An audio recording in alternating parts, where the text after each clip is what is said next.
রুটি আর পানি দিতে তো টাকা লাগে, মায়া কান্না করলে তো টাকা লাগে না।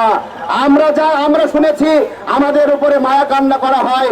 ওই রাস্তায় একটা কুকুরের খুব ক্ষুধা লেগেছে, ওই রাস্তা দিয়ে একজন এরকম ব্যাগ নিয়ে যাচ্ছে, তো বলছে কুকুরটাকে না খেয়ে মারা যাচ্ছে, কুকুরটাকে কেউ খেতে দেয় না গো, এরকমের করে বলছে মানুষের প্রতি পশু প্রেম কোথায় গেল, এরকমের মায়া কান্না করছে।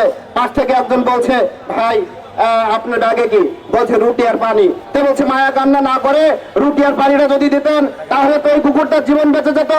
ওই লোক তখন বলছে ভাই রুটি আর পানি দিতে তো টাকা লাগে, মায়া কান্না করলে তো টাকা লাগে না। আমরা শুনেছি আমাদের উপরে মায়া কান্না করা হয়, আমাদের বলা হয় শিক্ষকদের পেটে ভাত না থাকলে ওরা শ্রেণীকক্ষে শিক্ষা কিভাবে দেবে। আমাদেরকে বলা হয় মহৎ পেশা, মহান পেশা, এরকম সুন্দর সুন্দর কথা শুনি। কিন্তু আমার স্যারের কাছে অনুরোধ জানাই, স্যার, শ্রদ্ধেয় স্যার, আমরা আপনাকে বসিয়েছি রক্তের উপরে, আপনাকে বসিয়েছি বৈষম্য বিরোধী ছাত্র আন্দোলনের এই বিপ্লবের মধ্যে দিয়ে আপনারা যেই ক্ষমতা পেয়েছেন, আপনারা ভুলে যেন না এই বৈষম্যের কারণে কিন্তু এই একটা বড় আন্দোলন হয়েছিল।